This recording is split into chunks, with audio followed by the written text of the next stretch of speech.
अस्सलाम वालेकुम रहमतुल्लाहि व बरकातुहू।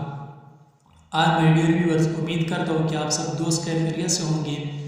आज हम बात करेंगे आर्टेम प्लस सस्पेंशन सिरप के बारे में कि इसके फ़ायदे क्या हैं, इसके नुकसान क्या हैं, कौन लोग इसका इस्तेमाल कर सकते हैं और कौन लोग इसका इस्तेमाल नहीं कर सकते हैं, क्या ये प्रेगनेंसी के अंदर सेफ़ है या नहीं सेफ़ है, या आपने कितने मिकदार में लेना है और किस टाइम लेना है। तो मैं आपको तफसील से बता दूँ, प्लीज़ इस वीडियो को स्किप नहीं करना है, एंड तक देखो, फिर आप लोगों को समझ आ जाए। इससे पहले अगर आप मेरे चैनल पर नए हैं तो काइंडली मेरे चैनल को सब्सक्राइब कीजिए और इस आइकन को भी प्रेस कीजिए। इससे आपको ये फ़ायदा हो कि हमारी आने वाली वीडियो का नोटिफिकेशन आपको आसानी से मिलते रहे। इसका ब्रांड नेम है आर्टेम प्लस। जो इसका कंपोजिशन है वो आर्टेमिथर प्लस लोमेफेंट्रेन है। ये पाउडर के फॉर्म में आता है कंपनी की तरफ से। ये बेसिकली एंटी मलेरिया के लिए इस्तेमाल होती है। जो कंपनी इसको प्रिपरेशन करते हैं इसका नाम है हिल्टन। इसके बाद हम यूज़ तरफ चलते हैं, जिसके ये अपनी कौन सी बीमारी का अंदर इस्तेमाल कर सकते हैं।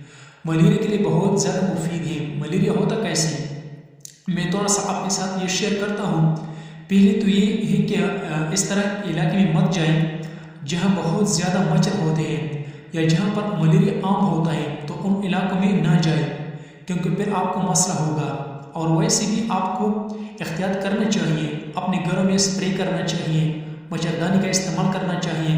मलेरिया किस तरह लगता है, मलेरिया इस तरीके से होता है कि अगर किसी को मलेरिया हो और उसको आम मच्छर भी काट देता है, जो इन्फेक्टेड मच्छर नहीं होता वो भी काट देता है, तो वो मच्छर भी इन्फेक्ट हो जाता है। यानी एक मच्छर जो है इन्फेक्ट नहीं है, लेकिन उसने बीमार शख्स मतलब मलेरिया का मरीज उसको काट दिया, तो ये जो मच्छर है ये भी इन्फेक्ट हो जाता है। और उसके बाद ये मच्छर जिसको काटेगा तो उसको भी मलेरिया हो जाएगा, क्योंकि मच्छर मलेरिया शुदा शख्स के जिस्म से पैरासाइट लेकर सेहतमंद शख्स के जिस्म में पैरासाइट इंजेक्ट कर देता है थ्रू बाइट। तो ये पैरासाइट फिर आपके जिगर में चला जाता है, जहाँ ये महीने या साल तक तकरीबन रहता है, खामोश रहता है, और फिर वहाँ पर ये अपनी अफजाइश करता रहता है। जब भी ये मैच्योर हो जाता है तो फिर जिगर से निकल कर आरबीसी यानी रेड ब्लड सेल जो खून की सुर्खोली होते हैं उनको इन्फेक्ट कर देता है। फिर मलेरिया की अलामत जो है नज़र आने लगती है। मलेरिया की अलामत में क्या होता है, इसमें इंसान कांपने लगता है, सख्त बुखार होता है और इसके साथ पसीना आना शुरू हो जाता है।